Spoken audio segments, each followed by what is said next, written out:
Everybody, welcome back with the Purplatypus is the name, and welcome to another sponsored sort of Convallaria video. Today, we are going to be talking about the Tower of Adversity. So, I just cleared level difficulty 5, and you know what? It was harder than I thought it would. So, we're going to give some basic strats and kind of talk over the fights and their mechanics to kind of give you a guide on what you should do and what kind of units you should bring. Now, they are going to get harder, and I will work on min-maxing this a bit more. However, I need more time. All right, give me more time. I plan on working on this a lot tomorrow, like on my lunch break and stuff, just kind of grind these stages out, try experimenting and stuff. But I did clear it. We got some replays here that we're going to go through, and so let's jump in.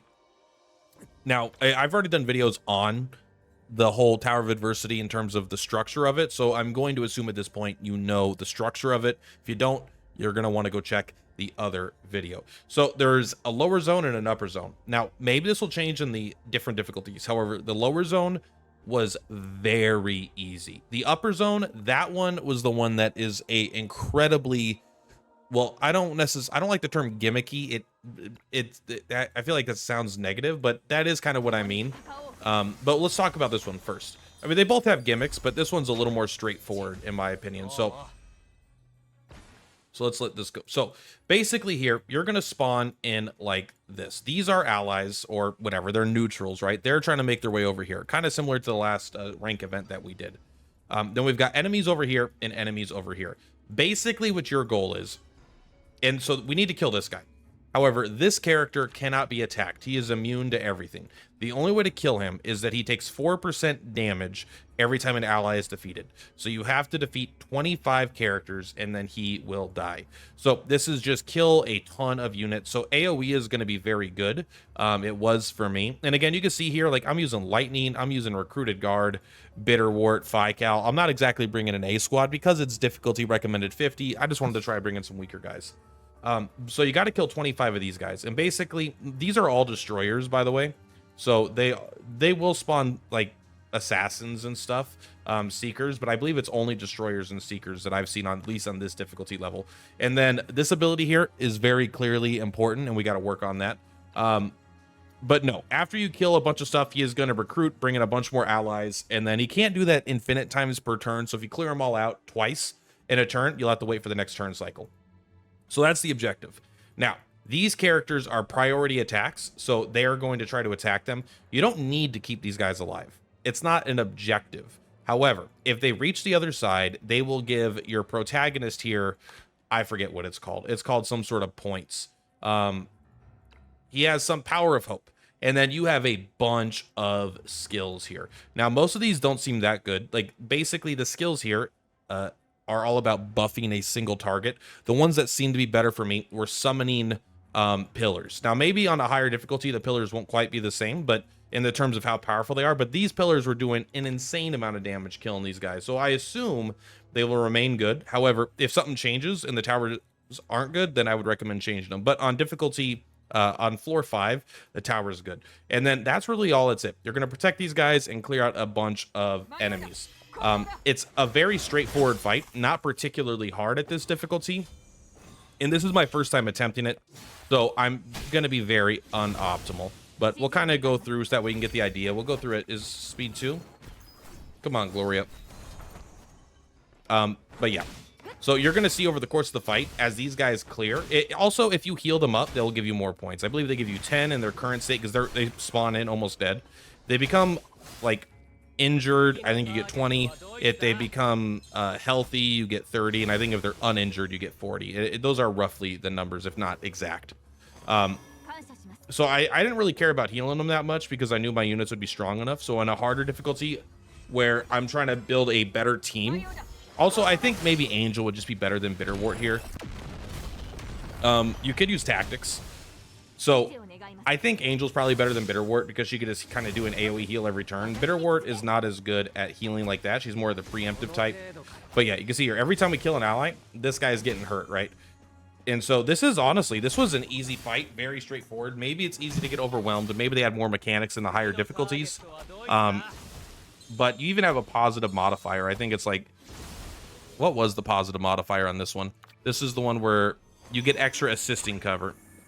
each turn. So if you have assisting, you could protect these guys a little bit easier, which is why I brought the recruited guard. Yet these guys literally never even got attacked. But you're gonna see here, the Luxite Pillar I don't think was very good, but I start summoning these towers, and the towers just do good work. I brought her like big AoE attack, but I never had enough energy to actually use it, I don't think. Can I speed up even more? No, this is it. This is good enough though. So yeah, you could take a look. Every time you kill something, these guys are actually pretty strong. So on a higher difficulty, these guys will be rough. But these guys summon in and they do like a big AoE trying to kill everything. But right now they're pretty easy. So I think you are going to want some ranged as well. But yeah, you know, I'm kind of done with this fight. You can see how it's going to go. The next fight, though, this is the one that I really want to talk about. This fight is specific. This is not a simple fight. I didn't even understand what the gimmick was, or what the mechanics were. Gimmicks, mechanics, potato. Let's go ahead and get it started. So this one is the upper floor, and this is pretty rough. So first, this guy at level 50 has almost 1,000,000 HP. So my battle damage character, you know, companions would be able to kill them into 2 attacks, which is pretty good, but it's going to be hard to get that much damage. He has a lot of stuff here, right? So he's going to start doing this basic attack. I think he does this like every 3 turns or something like that. And then when he's injured, dying, he kind of debuffs himself, or sorry, he removes all the debuffs on himself. But he's basically going to be doing these 3. I think this is the first turn he does Vine Pierce, and then he does Mudthorn Vine, Filth Spore, Filth Release. Mudthorn Vine, Filth Spore, Filth Release.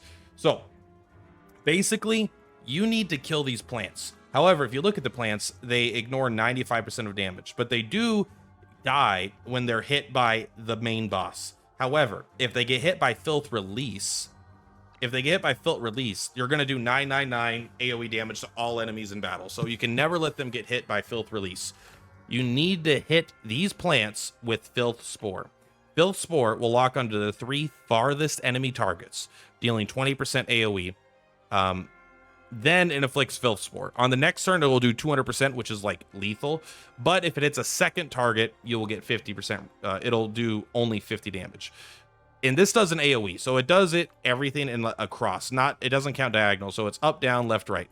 And so basically, what it's going to happen, you're going to see here, is how about we just watch it? We're already here. Also, I don't recommend doing what I did in the beginning here. This guy, after you complete all of his mechanics, will still have HP. So this first turn, I should absolutely be trying to dish out as much damage as I could. I wasn't really that interested in it. You can see here I'm using much more of an A squad. So Mudthorn Vine, this is the very first one you got to worry about. Mudthorn Vine comes into play. This is a very powerful and annoying attack. However, you can completely ignore it as long as you bring the tactic that lets you teleport. You could also probably dodge it in a few other ways. You might even be able to, you can't dodge it because it's AoE damage, but you become bound by sludge. If you equip something like, it says it can't be dispelled or immunized. So you might not even be able to have like a magic hat, right, to prevent this. So I'm using the tactic that lets me just move, and because you can't dispel this, very annoying. And if you stay on the tile, you get absolutely destroyed. You get instantly killed. So I just have a tactic that lets me move the character. Now I do also have SP Safiyyah, and she can forcibly use a character. I'm still trying to figure out what are the other ways to avoid this. There must be some budget way besides the tactic, but maybe this is designed to be the tactic. This boss is mostly about handling mechanics and more of a puzzle than it is about having insane damage, at least at this difficulty level. So bring a way to move a character. Also, I am going to recommend Lash. My characters here actually have purpose. I will show you why here. So yeah, I wasn't doing damage because I thought if I completed the mechanics, the boss would die like the other boss did. However, after we kill these plants, basically he's still going to have HP left. So I actually went on the last turn here. So I tried to attack the plant. You can see here, that's how little damage you do. Nothing. So I'm just attacking, yada, yada, blah, blah.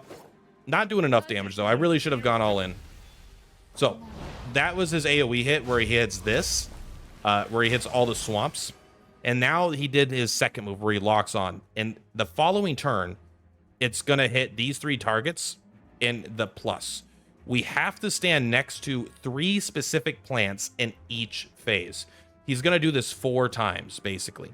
So you have to stand next to this plant because can I move around?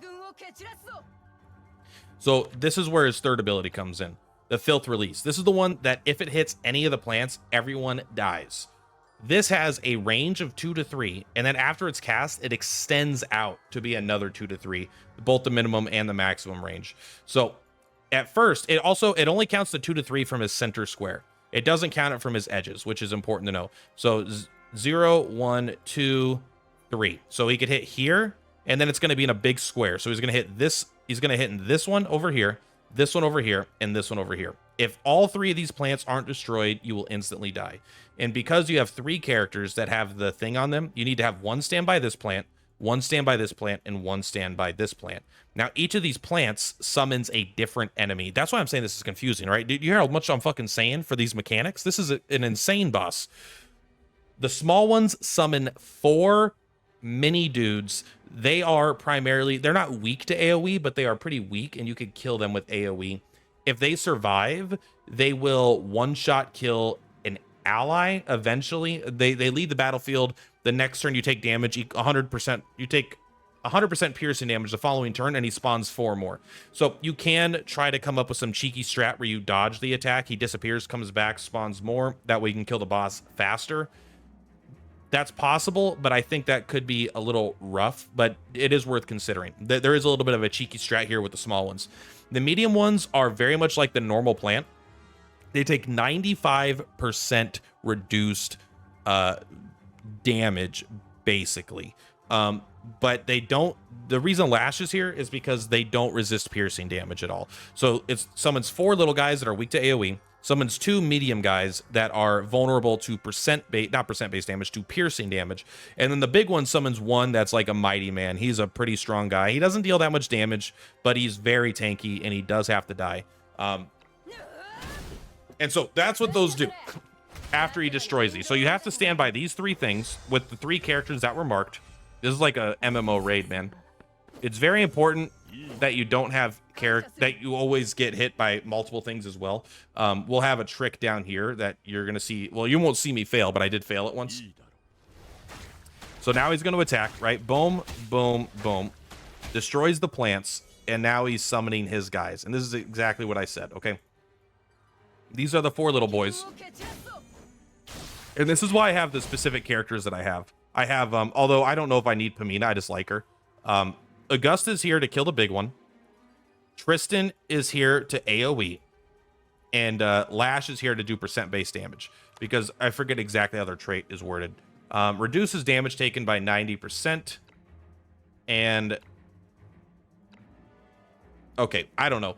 I guess it just... oh, wait, maybe you have it up here. The character has just entered the battle, needs time to prepare. Well, all I know is Lash pretty much one-shots them. Oh, because it's piercing damage. Piercing damage, I guess, ignores their stuff. All right. The point is, I don't even know why. It doesn't sound like it would. It reduces all damage taken by 90%. But I figured if I brought piercing, it would work, and it did. These ones have this really cool move here. It takes a couple turns, right? But you leave the battlefield, you come back, inflict Filth Parasite, which I believe cannot be dispelled. Or immunes, and then it will kill the character because it does piercing damage, 100% of HP. You have to either dodge it or find a way to reduce piercing damage, which is very rare. I think like Pamina has one thing, and then maybe Karis's Aura has one, but I don't have her. Then they'll summon 4 more Silver Blooms, and the big one doesn't have really any mechanics. He's just got 59,000 HP, and when all these things die, they reduce the enemy's the final boss's HP. But it will not be 100%. I think it'll be like 80%, 90%. So you got to do the rest on your own. Now, this is a pretty big attack, but you have a full turn cycle to kill him. So as long as you have a character that's good at dealing single target damage, you should be fine. Boom. I don't know why Momo is here. Honestly, this team could be far optimized. I was just using stuff. But you can see here, the initial hit does very little, and then the second hit was doing a lot more, which is great. I was going to have her use AoE here, but Lash has energy problems. She's not very good at it. And Safiyyah here is primarily as the primarily here as a healer, but she can also make people move off of the swamp, which is very relevant. Because the swamp, you got to make sure you're ready. So here is the AoE. Again, we killed all the plants in this area. And then after he does this, and we have to hurry up and kill these guys. because he's going to mark 3 more targets, and we have to stand next to these 3 plants now. This plant, this plant. Actually, it's not that plant, is it? It's oh, it must be. Yeah, it must be this plant, and this plant here. Then it'll be this plant, and this plant. You know, you could kind of infer it. I guess I could always pause it, huh? It's not going to pause itself. So next up, it's going to be plant 1, plant 2, plant 3. You can tell it's going to be a small, medium, large. And then on the third wave also, small, medium, actually, in this case, which is kind of interesting. I thought it was a small, medium, large. I must be just misremembering. Oh, this is a small, large. 1 second. All right, maybe I'm misremembering the exact plants. I mean, we'll see here because I did it. I counted it out before. I get into position. Bada bing, bada boom. Okay, so this plant's actually out of range. It doesn't look like it, but it must be 1 tile out of range. So it is a small, medium, large. Okay, I was right. And that'll be these 3 down here. So we basically just kind of get ready for it, and you have to keep moving out. One benefit of this stage, which I hope it stays on the harder difficulties, is you are going to get more of the you get more movement passively over time, which is very good. Right, so boom, boom, boom. These are all destroyed. And then we're gonna do the it's honestly it's rinse and repeat at this point, right? We have AoE for these ones, we have piercing damage for the medium ones, and we have just high single target damage for the big boy ones. The fact that Lash is one-shotting them has been very fantastic to me. They all take a turn off. It's totally cool. I like that. Also, I believe percent-based damage is really good against this big one, right? Because he has a 59,000 HP or something. This one has, yeah, 66,000 HP, and they have no resistance. So Momo or Nono Will might be really good against this guy, just like able to, especially if you can have SP Safiyyah make, you know, Nono Will attack, and then you could do your triple attack and just basically put it to sleep. And then he'll die to the poison over a couple turns. August could be good for this as well, because August is better against the primary boss, but Pamina is probably not needed because they don't really attack you in this map very much. But there we go. We clear them out, and you can see exactly the area of effect, right? So we got to clear the plants. And then it just rinse and repeat, right? Now it's going to go another 2 tiles out, so we have to get the next medium, small, large. Boom, boom, boom. And then the only time it changes is at the very end of the fight. So this is a very tight fight. Like, he's done with all the plants on turn 18. Like, basically, you have like 1 turn to take out the plants and then another turn to finish him if you haven't finished him yet. So you got to keep moving in this fight and try to chip in the damage when you can. That's what I made a mistake in, is I had just assumed that all these things would kill the boss, which they didn't. So that's good. I think I move him over here. Why do I attack the plant? It just gives him rage. So there we go. We've marked the next 3. And then, you know, Tristan's doing her job. I think that's why they give you so much movement, so you can come back here and attack. But yeah, we'll need to attack more. Why did I do that? I could have had Tristan help me attack. I don't know. Obviously, I didn't min-max this super well. All right, keep in mind, this is the easiest version of this fight, but it's a convoluted fight. It's you have to play it by the fight's rules. You can't just, you might be able to brute force the boss and just kill him, but because he has an attack that auto kills everybody on the map if you don't do his mechanics, I really just don't think you could do that very easily. Yeah, that was good. Good job. Smack him. Also, you can just knock these guys off the edge, by the way. Normal Ruia might be really good here. Sorry, I was trying to zoom out. It kept zooming me in. So you might just want to bring Ruia, and once you get to these edge, you can just knock these guys off, right? Maybe Leonide could be good with the flaming torch at the end here. He can just knock all this shit right off the edge. It only knocks him back 1 tile, I believe. But maybe you can increase it if you get like some gimmick there. All right, yep, see, there's the swamp. You had to teleport out of it. And now this is very important here. If you're doing this part of the fight, you do not want someone to stand here like I did. I end up moving here because you're like, oh, you mark, you want to get 2 with them with 1 mark, right? You have to do it on one side, but the other side is there's 3 characters with mark, right? And so if you have 1 character here, 1 character here, it kills all the plants. This character either needs to stand and have another character take damage, or you just have this character move over here and you have 1 move over here, and now you have basically the character each of them will hit a plant. So just make sure, because I had to use a reset where basically there were no plants to kill, and she just got absolutely obliterated. But it's all going to work out here. We already know the outcome. So the Filth Spore, we move there, bada bang, we keep it, try to deal damage when we can. Probably should have moved a Gust over there to deal damage, but I chose not to. That's on me. And so let's take a look. Like, what turn is it right now? It's turn 16. You have to finish this by turn 18. So you really gotta, you need to be strong enough to kill all these guys. You gotta kill them fast. I do think knocking these guys off the edge with Leonide might actually be a super legit strat. And I think it is one that I am going to consider doing. Leonide has a really cool passive that is, if Leonide is secretly good in this fight, I'll honestly be super happy. Because August is good, but I think Leonide might be great. So now I got to move up here and start attacking this guy, right? Because I'm like, all right. I'm not doing much damage here. It's okay. We already know Lash is going to be able to finish that off. So now I'm starting to deal damage here because I realized, I'm like, oh, these guys aren't going to give me enough damage. This guy is not going to kill him. And like, I should have used Momo up there for sure, but now you're dead. Now it's round 18. It's the final round, right? So I'm like, oh shit, we got a Warhorn. We got to kill this guy, bro. How much HP does he still have? He still has enough, like, where I almost didn't get it. Without the Warhorn, I definitely wouldn't have gotten it. But you have until the end of the turn, so it's totally fine. And you have so much movement at this stage that you could bring everyone into position. But that actually, ignoring 80% defense is pretty good. So there we go. Very complicated fight. You got to do things by the book. There might be some gimmicky strats that we're going to be able to come up with. I don't know. I'm going to try Leonide in that fight on difficulty 6 as well. I think Lash is going to be a mainstay, but I'm going to try to make a budget team clear for that fight.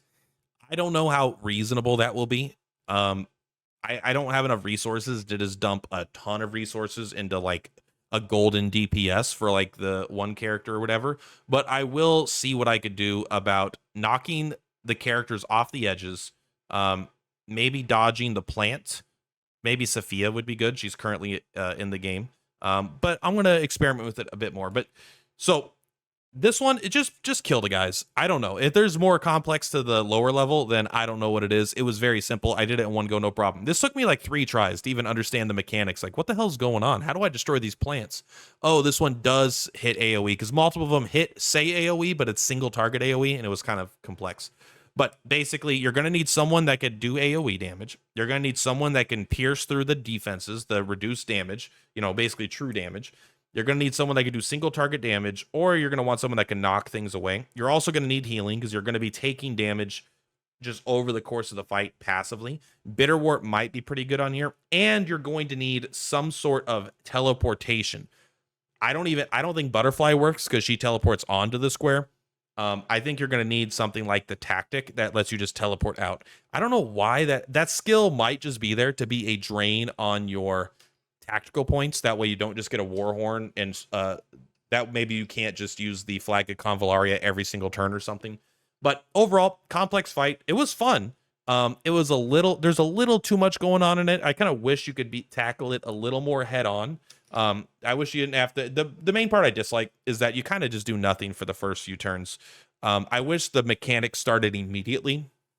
That way you weren't kind of wondering, and then you would have a couple turns at the end to deal just all the damage after you dealt with all the mechanics. But that is kind of a step through guide. I will get better at this fight, and then I will give you guys some more advice and tips. Anyway, much love. Purplatypus is Purplatypus. I'll see you on the flip-flops.